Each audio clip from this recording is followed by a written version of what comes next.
Então, o dia de hoje, eu quero trazer para vocês uma palestra rápida sobre como nós podemos aplicar o que a gente aprende aqui na nossa engenharia de sistemas de controle. Inicialmente, desculpa aí pelo sotaque, mas eu acho que vai dar para entender perfeitamente. Vamos a estudar um pouco sobre os sistemas de controle para processos com atraso dominante. Então, antes de começar aqui nossa palestra, vamos inicialmente entender um pouco em que consiste isso do atraso. Para isso, eu tenho aqui uma ferramenta que me permite simular o controle em uma malha fechada. E vamos supor que eu tenho um sistema de primeira ordem, um sistema bem simples, onde a gente tem um ganho de 1, uma constante de tempo de 1, e vamos supor que nesse processo a gente não tem nenhum atraso. Então, eu consigo projetar um controlador qualquer, o mais fácil de todos é um controle proporcional integral, um controle PI. Então, eu consigo sintonizar aquele controlador. Por exemplo, se eu quiser acelerar a dinâmica desse processo, eu poderia aumentar o meu ganho proporcional, por exemplo, e dessa forma eu consigo acelerar a resposta em malha fechada do meu controlador para esse processo de primeira ordem. No entanto, o que acontece se agora esse processo, que nesse caso ele não tem atraso, o que acontece se esse processo começar a ter um atraso? Eu vou deixar fixa os parâmetros de sintonia do controlador e agora eu vou mexer um pouquinho no atraso. Aqui eu estou mexendo o atraso um pouco. Por exemplo, eu coloquei um atraso de 0,8, então vocês estão vendo que só inserindo o atraso já a dinâmica começa a oscilar. Vamos ver o que acontece se eu colocar o atraso, por exemplo, o atraso bem grande de 5. Quando eu coloco o atraso de 5, com o mesmo controlador, sem mexer nada, o sistema se torna instável. Então, esse é um dos problemas que traz o atraso nas malhas de controle. Nesse caso, se eu quiser utilizar esse PI, vamos ver que o ganho proporcional é 1,4. Nesse caso, eu teria que diminuir muito o ganho proporcional do controlador para eu conseguir fazer com que ele estabilize novamente. No entanto, olha que esse é um processo aqui rápido, que tem uma constante de tempo de 1, ou seja, que em malha aberta ele estabiliza em 5 segundos, mas eu tive que projetar o controlador super conservador e ele aqui está estabilizando quase que aqui em 30, mais os 5 de atraso, então ele tem uma estabilidade de uns 25 segundos, ou seja, fica mais lenta em malha fechada do que em malha aberta. Então, se a gente retorna, por exemplo, para a configuração que a gente tinha de 1, e poucos, se a gente projetar um sistema de controle adequado para um processo com atraso, vamos supor o preditor de Smith, que a gente vai ver daqui a pouco, olha, sem mexer na sintonia do controlador, eu consigo novamente controlar o processo. Então, é isso que a gente vai ver o dia de hoje. Então, para isso, vamos ter essa contextualização do atraso. O que a gente tinha lá no nosso exemplo era a seguinte malha de controle: tínhamos um controle PI, tínhamos o nosso processo, e esse processo tem um atraso, né? Então, vamos analisar primeiro o plano de polos e zeros desse sistema, do processo junto com o atraso. Vamos supor inicialmente que a gente tem um atraso pequenininho. Vamos supor que temos um atraso de 0,1. Se nós plotarmos os polos e zeros desse processo junto com o atraso, fazendo uma aproximação PAD do atraso, simplesmente seria um zero instável mais um polo. Nesse caso, como o atraso é pequenininho, notemos que o polo que é aportado por esse processo de primeira ordem, ele está quase lá em menos 20, então, e aqui seria o outro polo aportado por esse atraso. Então, os polos teriam muito percorrido para ele se movimentar na medida que eu vou aumentando o ganho proporcional do controlador PI, e eles vão demorar bastante em sair para a região instável, né? Isso porque o atraso é pequenininho. Mas o que acontece se eu aumentar o atraso, como a gente já viu no exemplo? Por exemplo, se a gente colocar um atraso de 3, nesse caso, agora a gente vê que os polos estão muito mais próximos do eixo imaginário. Nesse caso, estamos bem próximo aqui a menos 0,5, e agora os polos têm um menor percorrido e eles conseguiriam sair rapidamente para a zona de instabilidade. Se a gente agora botar os polos, o polo e o zero desse controlador PI, então a gente teria essa seguinte dinâmica. A gente vê que nessa malha fechada de controle, os polos ficam muito próximos do eixo imaginário, o que faz com que o controle fique muito lento, como a gente já viu. Se a gente quer que esse controle PI controle esse processo com um atraso de 3, ele será extremadamente lento e ele está muito próximo a entrar naquela região de instabilidade. Então, a maioria dos processos industriais, quando a gente quer controlar qualquer processo, vocês vão ver que o atraso é muito comum em qualquer desses tipos de processos. Por exemplo, o atraso pode acontecer pelo tempo necessário para transportar uma determinada massa, para transportar uma energia ou para transportar uma informação.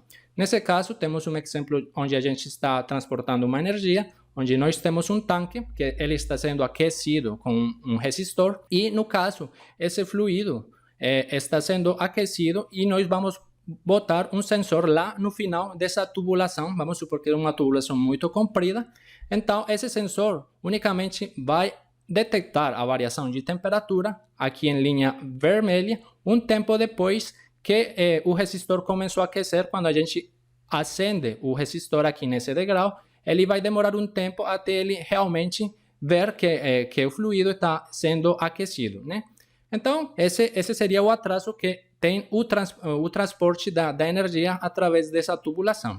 Nós poderíamos solucionar, claro, esse problema se, por exemplo, nós botarmos um sensor aqui próximo ao nosso tanque. Se a gente tiver a capacidade de botar o sensor ali, então aí sim a nossa resposta seria quase imediata depois de aplicar o degrau no sistema. Só que muitas vezes nos processos industriais a gente não tem a possibilidade de botar os sensores onde a gente quer, né? E também tem processos que não é possível fazer isso.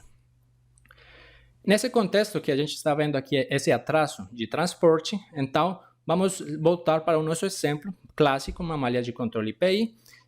Então a gente viu que nós estamos medindo a temperatura no final da tubulação, então temos essa malha fechada de controle.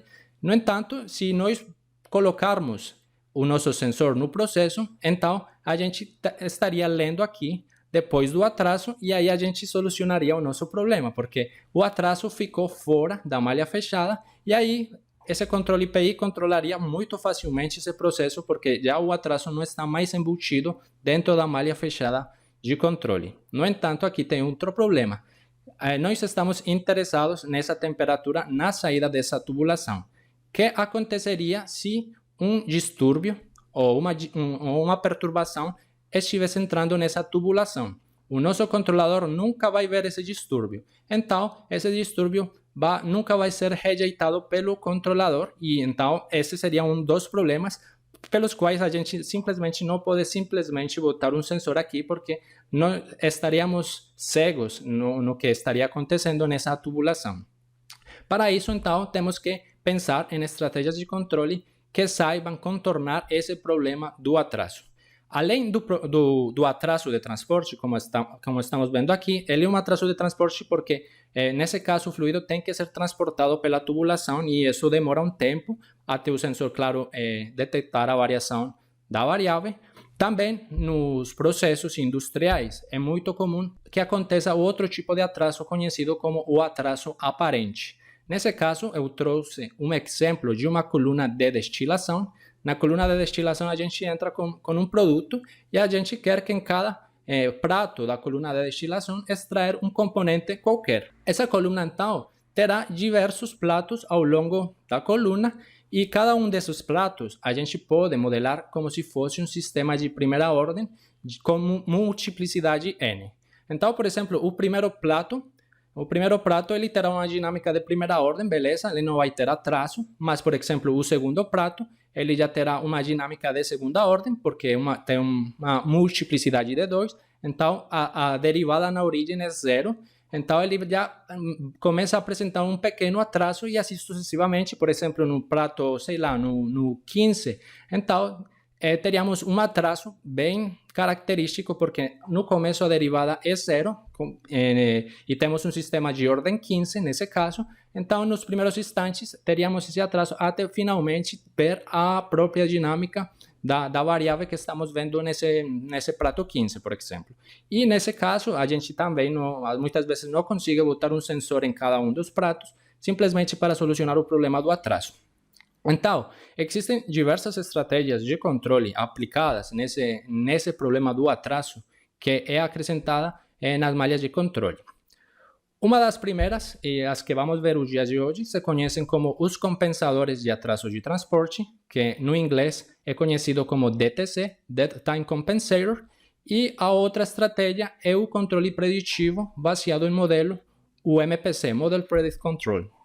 Geralmente, quando na indústria, principalmente na indústria de petróleo, quando se tem processos de atraso muito dominante, a gente costuma utilizar um controle preditivo. Mas se torna interessante poder utilizar compensadores de atraso de transporte, porque esse tipo de controle é um controle mais clássico que pode ser utilizado na camada regulatória do processo, porque o controle mais avançado, como o controle preditivo, geralmente ele não é utilizado como um controlador regulatório, sino que ele está uma camada acima dos controladores regulatórios para dar set points, por exemplo, aos controladores regulatórios. Então, vamos começar primeiro com os compensadores de tempo morto. No antes, vamos contextualizar um pouco que esse atraso se torna muito mais complexo quando a gente tem processos multivariáveis, ou seja, um processo que tem múltiplas entradas e múltiplas saídas. Por exemplo, se a gente tiver um sistema MIMO de 2x2, duas entradas e duas saídas, a gente vai ver que se, por exemplo, nós botarmos algum sinal na entrada U1, claro, esse sinal vai passar por uma dinâmica qualquer e a gente vai ver uma resposta na saída U1, né? E a mesma coisa na entrada U2, a gente vai ver uma resposta na saída ε2. Mas, quando a gente também bota um sinal em U1, a gente vai ver que no sistema multivariável existem o que se conhecem como as interações. Essa entrada U1 também irá afetar a nossa saída y2 e a mesma coisa, essa entrada U2 também irá afetar o y1. Normalmente, no sistema linear, a gente pode representar esse sistema multivariável como uma matriz de funções de transferência, no caso discreto, como está aqui no caso, ou também no caso contínuo. Mas o importante notar aqui é que, por exemplo, quando a entrada U1 afeta essa primeira dinâmica, a gente vê que nós podemos ter um primeiro atraso, que seria o D11, né? Mas também na interação, a gente poderia ter um atraso totalmente diferente, que seria o D21, que seria este no caso. Então, a gente está vendo que num sistema multivariável a gente pode ter atrasos cruzados e também todos esses atrasos podem ser diferentes dependendo do caminho por onde o sinal está percorrendo e isso dificulta enormemente o controle desse tipo de processos. Esse grande mestre aqui, conhecido como Otto Schmidt, ele lá no 1957, ele ideou o compensador mais popular de todos, conhecido como o preditor de Schmidt, que leva o nome dele, né? Ele foi o pai dos compensadores do atraso de transporte e esse primeiro controlador que ele fez, foi a base para a pesquisa e estudos de controladores para este tipo de sistemas. O que Otto Schmidt pensou na época é, beleza, eu tenho um processo, meu processo também tem um atraso, então o que eu vou fazer? Vou levantar um modelo daquele processo, só que eu vou separar esse modelo do processo em duas parcelas. A primeira parcela, nesse caso o GN, terá a dinâmica do sistema. E na outra parcela, eu vou ter o atraso, a parcela não racional do sistema, né? Então, aqui eu terei o atraso e aqui eu vou ter o processo, a dinâmica como um todo. Claro, aqui no y de t, vou ter a saída do meu processo, é a saída que eu pego dos meus sensores. E aqui tenho um y chapéu, que é uma estimativa do que o meu modelo está predizendo de como a saída vai se comportar, beleza? Aí eu consigo simplesmente fechar a malha de controle, consigo colocar um controlador qualquer, por exemplo, um controlador PID, que é o mais típico. E para fechar a malha de controle, nesse caso, porque eu preciso ler os sinais dos meus sensores, então eu faço uma diferença entre o que eu estou predizendo com o meu modelo e o que eu estou vendo com os meus sensores para ter aqui um erro de predição e aí sim realimentar para o meu controlador. Esse aqui foi um dos primeiros controles preditivos, porque se a gente está vendo aqui, o controlador vai ser projetado unicamente com a dinâmica do meu processo, sem ter em consideração o atraso. Nesse caso, eu estou predizendo o comportamento do processo uma vez o atraso tenha finalizado. Por quê? Porque o atraso ele já está embutido na dinâmica do processo. Eu não consigo tirar o atraso porque é uma característica inerente do próprio processo. Então, eu tenho que esperar, claro, que o atraso finalize para depois aplicar as ações de controle. Então, com essa estrutura, vamos simplesmente modificar aqui S por um bloquinho P para fazer o nosso análise mais fácil. Aí eu consigo determinar ou predizer o comportamento futuro do processo uma vez o atraso tenha encerrado. Então, eu tenho aqui o meu processo, que ele pode ser perturbado por diversos distúrbios, um distúrbio na entrada, outro na saída. Temos aqui o nosso preditor de Smith, que vem conformado por todos esses bloquinhos. E no caso, aqui o bloquinho C, ele é conhecido como controlador primário, que vocês podem botar o controle que vocês quiserem aqui. E aqui temos o nosso preditor, o preditor que irá predizer o comportamento futuro uma vez o atraso tenha finalizado. Então, a estrutura do preditor de Smith, ele cumpre 3 características fundamentais. O primeiro, ele vai eliminar o atraso da equação característica do sistema. Nós, como engenheiros de controle, nós sabemos que, geralmente, para o projeto dos controladores, nós usamos muito a equação característica para poder projetar os nossos controladores. Nesse caso aqui, nessa estrutura, vamos ver que se nós não tivéssemos o preditor de Smith na equação característica, iria aparecer esse atraso que iria nos atrapalhar enormemente. Agora, com o preditor de Smith, eu consigo tirar esse atraso e projetar tranquilamente meu controlador sem o atraso. O segundo é que essa estrutura consegue antecipar a saída do processo do controlador, como se ele não tivesse atraso. E por último, ele fatora então o processo em 2 parcelas, a parcela dinâmica e a parcela do atraso. Então, como a gente já viu, esse será o nosso controlador preditivo. Nós conseguimos então fazer uma álgebra de blocos nesse esquema e conseguimos transformar esse controlador num controlador equivalente, C equivalente, que vem dado por essa equação. Beleza, gente? E inicialmente, para efeitos de análise, a gente vai considerar que o nosso processo real é igualzinho ao nosso modelo, com o qual nós estamos tentando modelar ou predizer o comportamento do processo simplesmente para efeitos de análise. Só que aqui nessa estrutura de controle, além de nós querermos seguir uma referência, nós também estamos interessados em poder rejeitar as perturbações. Então, vamos analisar o que acontece com uma perturbação que entra aqui na malha de controle e a gente não quer que essa perturbação, claro, saia aqui na saída Y, né? Então, se a gente faz a malha fechada dessa perturbação e substituindo aqui o que é o controlador equivalente, nós vamos chegar nessa equação. E uma coisa importante a ser notado no preditor de Smith é que, por exemplo, se o atraso que tem o processo real é muito maior à constante de tempo do processo, então aqui não tem muito problema em aplicar o preditor de Smith, porque, como eu já falei, o atraso você não consegue tirar do processo. Então, se o atraso é muito grande, você terá que esperar mesmo que o atraso finalize para depois, então, atuar e rejeitar, no caso, a perturbação. Por outro lado, se a constante de tempo do processo for muito maior do que o atraso, aí sim eu teria um problema aqui no preditor de Smith, porque além de eu esperar o atraso, eu vou ter que esperar a constante de tempo finalizar para finalmente rejeitar a nossa perturbação. Isso aqui é muito característico em controladores de cancelamento de polos. Esse aqui é um controlador de cancelamento de polos, não consigo acelerar a rejeição de perturbação. Então, nesse contexto, voltando para o nosso preditor de Smith, então se o nosso processo, nesse caso, se ele for estável e entrasse uma perturbação, eu não vou conseguir acelerar essa perturbação. E outra desvantagem que tem nessa estrutura é que se, por exemplo, se eu tiver um processo do tipo integrador, ou seja, que tenha um polo na origem, por exemplo, a posição do motor DC é um processo típico integrador, ou o nível do tanque também, ou se eu tiver, por exemplo, um reator instável, né? Se eu tiver um polo inestável, eu também não consigo utilizar essa estrutura de controle porque o controlador do preditor de Smith é internamente instável.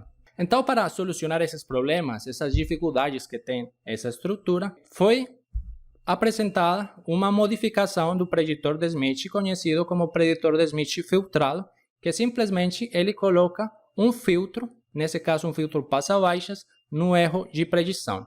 Esse filtro o que irá fazer é simplesmente atenuar ou diminuir as oscilações que existem entre a diferença do modelo e a saída do processo. E com esse filtro, então, eu consigo acelerar a rejeição de uma perturbação que entrar aqui, para o caso de que o processo for estável, e se o processo for instável, ou se tiver um polo integrador, com esse filtro eu tenho mais um grau de liberdade nessa malha de controle. Então, com o filtro consigo cortar aqueles polos instáveis e aqueles polos integradores. Então, essa estrutura agora sim consegue controlar qualquer tipo de processo. Agora, isso aqui, claro, é para um sistema CISO, uma única entrada, uma única saída. O que acontece agora se nós levamos ele para o sistema multivariável?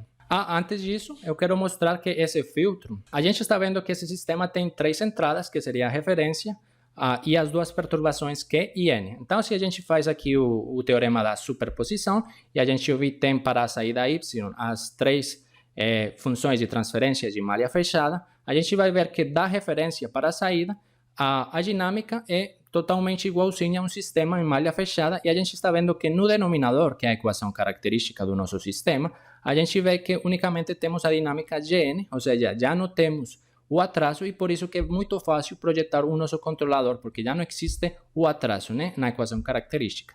Mas, agora no caso das perturbações, vemos que o filtro aí sim aparece nas dinâmicas das perturbações, e é por isso que esse filtro nos ajuda a acelerar, rejeitar perturbações ou controlar sistemas instáveis ou integradores. No caso multivariável, então, a coisa se complica mais um pouquinho por causa das interações, como a gente já viu. Nesse caso, o atraso ele vai ficar embutido numa matriz, que a gente nesse caso chamou como matriz L, e tudo vai ficar agora multivariável, né? Controlador multivariável, processo multivariável, né? Modelo multivariável.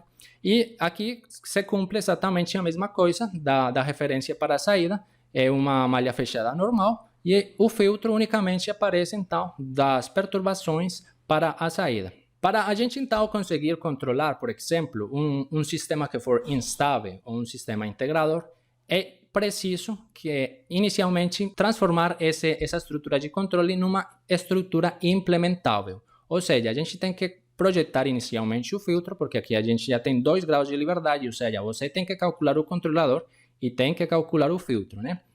Então, com o filtro, se você tiver, por exemplo, um sistema instável, você vai ter que inicialmente fazer o cálculo e cortar com o filtro os polos instáveis e transformar toda essa estrutura nessa outra estrutura aqui com um novo filtro S. Esse S simplesmente essa equação aqui que a gente obtém fazendo álgebra de blocos desses bloquinhos aqui. Você vai chegar nessa equação e essa equação S ou esse filtro S já tem que ser implementado com os polos instáveis já cortados para que ele se torne internamente estável. Muito bem, gente. Então, como a gente, nesse caso do preditor de Smith, nós estamos querendo predecir o comportamento do nosso processo P, existem na literatura diversos tipos de compensações de atraso para o caso multivariável. Nesse caso, vamos ver as duas mais comuns. Essa primeira é conhecida como o Output DTC.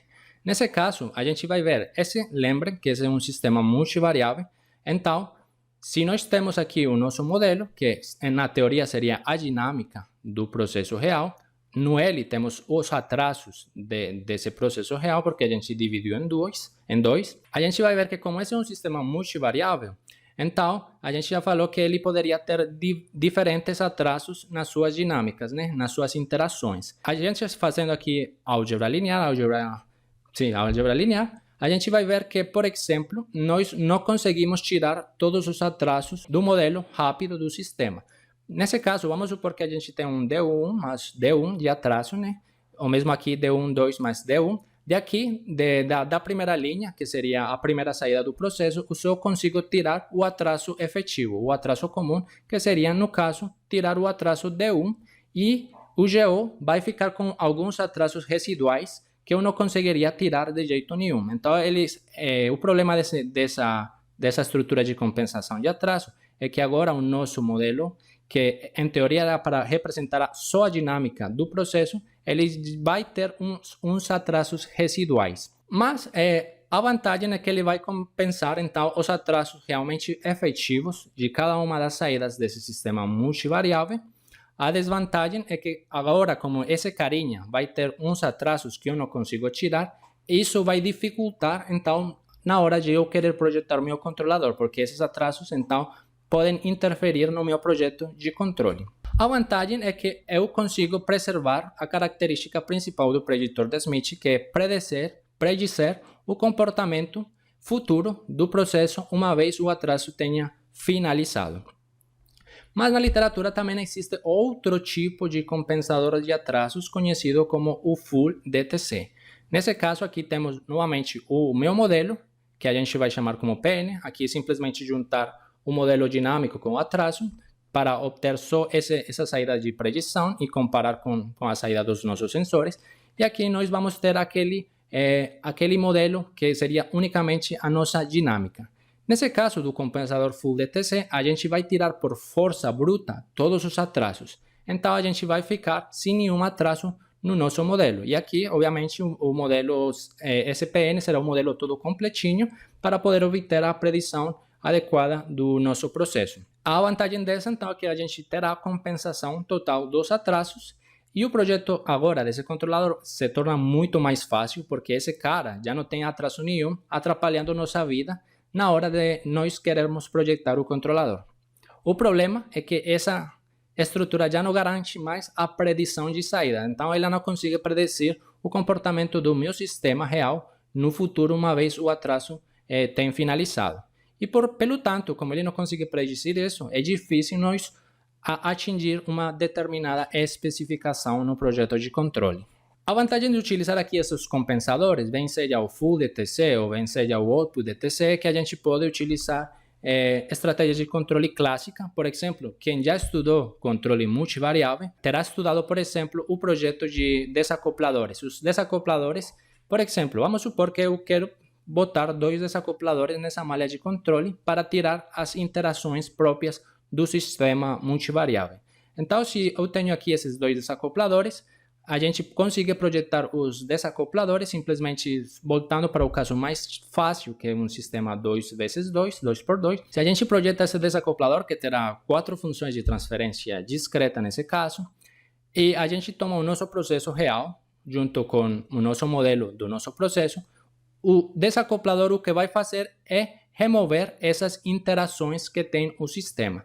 Então, agora sim, o que eu injetar aqui em U1 unicamente vai ser visto em Y1 e o que eu injetar em U2 unicamente será visto em Y2. Isso aqui, então, simplesmente são projetos típicos que a gente faz numa malha de controle tradicional, típica, que podem ser empregados, por exemplo, com a estrutura do preditor de Smith. Basicamente, um desacoplador consiste em você pegar sua função, uma matriz de funções de transferência, vai multiplicar por uma range também de funções de transferência e você quer que na sua saída unicamente ter uma dinâmica na diagonal principal e na diagonal secundária a ideia é que não exista nenhuma dinâmica, que seja zero.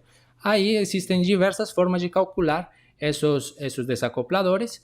Por exemplo, para o caso de 2x2, então você vai achar 4 configurações possíveis, você tem que definir qual dessas 4 configurações você quer aplicar para seu sistema de controle. Vamos ver rapidamente um estudo de caso aqui com o preditor de Smith filtrado. Nesse caso temos o seguinte sistema. Esse caso aqui é um sistema que tem um atraso aparente, porque temos diversos processos unitários conectados em série. No caso, aqui está entrando um caldo nesses trocadores de calor, vai passar por todos esses trocadores de calor e no final será armazenado aqui no tanque, onde então a ação de controle será a vazão dessa bomba. Temos aqui uma válvula também que seria a nossa segunda ação de controle, que é o vapor para aquecer aqui os trocadores de calor. E no tanque nós estamos interessados em controlar o nível do tanque e também a temperatura dentro desse tanque. Beleza? Então nós poderíamos representar aquele processo como um sistema de 2x2. A gente está vendo que, no caso, nós temos, por exemplo, atrasos diferentes. Aqui tem um atraso de 5, de 25, 35 e 25. Então, são atrasos diferentes nas diagonais principais e nas interações, que é a diagonal secundária. Se a gente projetar, por exemplo, os modelos rápidos, ou seja, os compensadores de atraso para o Output e o Full DTC, lembrando que no Output DTC eu só consigo tirar o atraso efetivo. Então, o mínimo atraso na primeira linha seria de 5. Então, eu tiro o atraso e essa primeira função de transferência fica sem atraso. E como eu tirei 5, se eu tiro 5 de aqui, de atraso, então vou ficar com 20. E faço o mesmo com a segunda linha, que seria a segunda saída. Lembrando que no sistema multivariável, as linhas são as saídas e as colunas são as entradas. E no Full DTC, eu tiro, por força bruta, todos os atrasos, né? Nesse caso, fazendo um projeto simples de controle clássico, a gente projeta, por exemplo, 2 desacopladores, tanto para o Output DTC quanto para o Full DTC, e a gente testa, então, o nosso algoritmo no sistema. Para isso, vamos projetar um controlador qualquer. Neste caso, foi projetado 2 controladores PI para cada uma das saídas e um filtro. Nesse caso, eu só projetei o filtro para a primeira saída, que é o nível do tanque, simplesmente para acelerar a rejeição de perturbação. Quando a gente aplica isso no primeiro compensador, que é o Output DTC, lembrando que o Output consegue predizer o comportamento da saída, a gente obtém um controle adequado. A gente vê que por causa dos desacopladores já não existe interação nenhuma. Quando a gente, por exemplo, modifica a saída 1, vemos que na saída 2 fica sem interação nenhuma, e quando a gente modifica a saída 2, na saída 1 não fica sem interação. E a rejeição de perturbação, o filtro consegue aqui acelerar a perturbação que entra no nível. Por outro lado, no Full DTC, a gente também consegue controlar o nosso sistema, mas no caso, como a gente já não tem essa predição na saída, a gente vê também que os desacopladores têm problemas nesse sentido, e ainda que os desacopladores consigam reduzir as interações, ainda fica uma interação residual que os desacopladores não conseguem tirar. Mas mesmo assim, fazer o projeto do controle do Full DTC fica muito mais fácil. Mesmo que eu não consiga projetar uma dinâmica desejada, esse tipo de compensador seria muito útil no caso, por exemplo, que eu só queira ou esteja interessado em fazer uma regulação do processo e não queira atingir uma determinada especificação.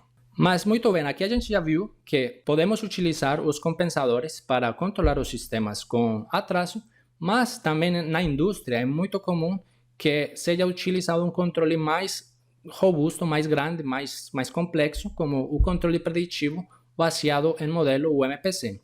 A gente viu anteriormente que no preditor de Smith, a ideia essencial para poder lidar com o atraso é ter um modelo do processo, porque o modelo é quem nos vai falar como é que se comporta o processo e como é que o atraso afeta esse processo. O controle preditivo faz exatamente a mesma coisa. Como o controle preditivo tem um modelo interno do sistema, então ele consegue saber como irá se comportar o processo no futuro por causa desse modelo. Inicialmente, para quem não conhece muito do controle preditivo, vamos supor que nós temos aqui um carro e nós temos aqui no nosso controlador, esse quadrinho, temos um modelo do nosso carro. Então, o controle preditivo, o que ele vai fazer, como ele já tem um modelo, ele quer levar esse carro para a referência, que é a metade da estrada, né? Então, ele vai simular internamente aquele modelo e vai ver quais são as possíveis ações de controle, como é que ele deveria virar aquele volante para conseguir que o controle chegasse na referência. Então, ele já está fazendo uma predição. Ele rodou o modelo, fez uma predição e ele mais ou menos calculou que virando o volante dessa forma, ele teria essa trajetória assim para finalmente lá no futuro P chegar na nossa referência. Nesse caso aí, então, o nosso controlador preditivo precisa de uma janela de predição. Essa janela diz para o controlador quanto é que ele vai olhar para o futuro para saber o comportamento dinâmico do processo que a gente tem. Beleza?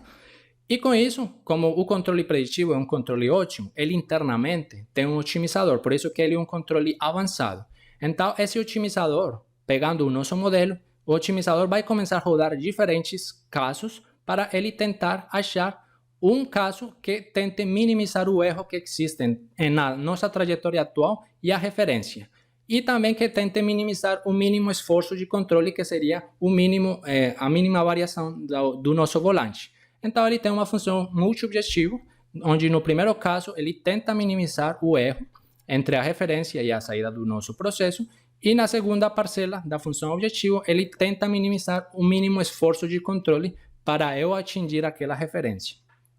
Assim, o otimizador o que vai fazer é rodar muitas vezes esse modelo internamente e vai buscar qual é a trajetória mais econômica, né? Então ele vai ver que essa trajetória seria mais factível para chegar na nossa referência e vai ficar com essa trajetória. E nesse caso ele ficaria com essas 5 ações de controle para aplicar no nosso carro e atingir a nossa referência. Só que dessas 5 ações de controle, o nosso controlador unicamente vai aplicar a primeira ação. Então, ele vai virar o volante, né? O nosso carro vai se movimentar, ele vai jogar no lixo as outras 4 que ele calculou, aí ele avança um passo no futuro, e aí o carro se movimenta com essa única ação de controle. Ele só vai pegar essa ação de controle porque nesse novo instante ele vai medir dos sensores qual é a posição atual do carro e vai comparar com a predição que ele tinha anteriormente. Então, atualmente, ele já tem uma melhor estimativa porque os sensores já têm informação atualizada. Então, é por isso que ele vai jogar essas ações de controle para o lixo, porque agora, nesse novo instante, ele fará o processo novamente porque tem informações mais atualizadas e conseguiria chegar na referência de uma maneira mais ótima. Assim, ele vai rodar, vai deslocando a janela de predição para a frente e vai rodando o sistema várias vezes até chegar da forma mais ótima até a nossa referência. Então, quando a gente se enfrenta com problemas que têm atraso, ele se comporta exatamente igual. Como ele já tem aquele modelo, então ele sabe que quando ele injeta uma ação de controle, ele tem que esperar um tempinho, porque ele sabe que esse processo tem um atraso. Então, ele sabe que um tempo no futuro, ele conseguirá ver a resposta do sistema e conseguirá actuar, e ele não vai se instabilizar, como acontecia no começo da apresentação que a gente montava aquele controle PI, por exemplo. Só que aqui tem um fato importante, e é que o controle preditivo ele depende muito desse modelo. Então, vamos supor, se a gente tem um processo qualquer, e supondo o processo tem um atraso de 5, mas no nosso modelo nós botamos que o atraso é de 2. Então, a gente tem um erro no modelo, né? Principalmente no atraso. Ter erros no modelo, principalmente no atraso, é muito crítico, porque o atraso ele instabiliza rapidamente o sistema. Então, se você bota um modelo errado, por exemplo, no modelo interno do controlador preditivo, ele vai instabilizar rapidamente.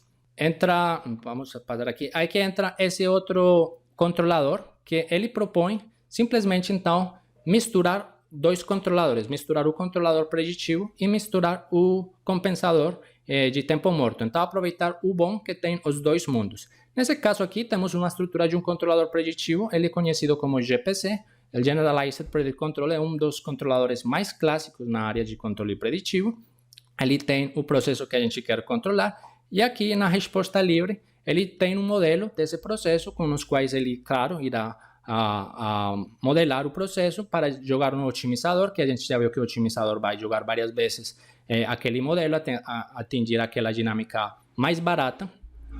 Só que como a gente já viu, se aqui no modelo do GPC a gente botar um erro no modelado, ou seja, botar um atraso que não é, então ele rapidamente vai instabilizar. Então o que a gente vai fazer é trazer os conceitos do DTC, do preditor de Smith, e a gente vai inserir agora a característica do preditor de Smith filtrado, que é simplesmente inserindo agora esse novo filtro na etapa de predição, que com esse filtro eu consigo aumentar a robustez do controlador. Então, como a gente está fazendo essa junção dessas 2 estruturas, a gente chega nesse controlador DTC e GPC, novamente com o filtro consigo aumentar a robustez do meu sistema, consigo diminuir as possíveis oscilações que vão existir em caso meu modelo não seja igual ao mundo real, que na teoria isso sempre vai acontecer, nossos modelos nunca serão totalmente iguais ao processo real. Então, sempre teremos erro de modelado e por isso é importante projetar controladores robustos. Essa aqui é uma estratégia de controle robusto muito simples de usar. Claro, na teoria de controle MPC existem diversas teorias e diversas estratégias de projetar um controlador robusto, mas essa aqui é simples para ser empregada principalmente em sistemas com atraso dominante. Vamos ver um exemplo aqui rapidamente para encerrar a nossa apresentação. Vamos supor que temos uma coluna de destilação, esse é um benchmarking da vida, é conhecido como a coluna de destilação de Wood&Berry, onde temos 2 variáveis aqui. Temos como entradas, teríamos a vazão de refluxo no topo e a vazão do vapor no fundo. E a gente quer controlar então a composição que está no topo e a composição no fundo. Esse processo pode ser projetado como um sistema MIMO 2x2, um sistema linear nesse caso, e a gente vê novamente que ele tem diversos atrasos diferentes em cada uma das suas funções de transferência, e a gente consegue projetar, por exemplo, um controlador MPC, nesse caso GPC, e o controlador DTC-GPC. Aqui então tem uma comparação desses dois. O primeiro seria o controlador GPC para o caso nominal. O que é o caso nominal? O caso nominal é quando o nosso controlador tem exatamente o mesmo modelo da planta, ou seja, não existe nenhum erro no modelado. Então, no caso nominal, tanto o DTC, GPC quanto o GPC funcionam igualzinhos. Então, a gente consegue ver que, por exemplo, aqui em Y1, ele se comporta totalmente igual ao GPC, que é o controle preditivo sozinho, se comporta totalmente igual com o DTC-GPC. E no mesmo, na saída número 2, se comportam totalmente igual. A única diferença vai acontecer quando a perturbação ingressar na malha de controle. E é porque já quando a perturbação que entra, agora entra a influenciar o nosso filtro robusto, nesse caso, porque a gente inicialmente está considerando que o modelo é igual à planta. Então, nesse caso, vocês veem que por causa do filtro, eu consigo acelerar a resposta da rejeição de perturbação em comparação de um GPC sozinho. Mas, o que acontece agora se nós inserirmos uma incerteza, por exemplo, no atraso desse sistema? Quando a gente insere, por exemplo, uma incerteza do 10% no atraso, a gente vê que no começo o GPC começa certinho junto com o DTC-GPC. No entanto, quando entra a segunda referência, que por causa das interações, porque o GPC não tira as interações como faz quando você projeta um desacoplador, aí o GPC fica totalmente instável por causa dessa incerteza. Claro, nesse caso a gente está mantendo a sintonia, a mesma sintonia do caso nominal, está mantendo aqui. Vocês conseguiriam, claro, controlar com um GPC sozinho, mas teriam que modificar a sintonia e fazer uma sintonia mais conservadora ou fazer um projeto de controle robusto. Nesse caso aqui, mantendo a mesma sintonia, sem modificar nada, só botando 10% de incerteza, a gente vê que o DTC-GPC consegue manter tranquilamente o controle do processo e de uma forma muito simples, porque projetar, por exemplo, aquele filtro aplicando estratégias de controle clássico é muito fácil de ser implementado. Então, com isso, eu queria trazer para vocês um pouco a iniciativa das estratégias de controle que existem, principalmente para controlar processos com atraso. Estas estratégias podem ser ampliadas também para o caso não linear e é uma forma fácil e simples de agregar ou colocar robustez, por exemplo, nos nossos controladores avançados. Muito obrigado por terem assistido e tomara que tenham gostado da apresentação.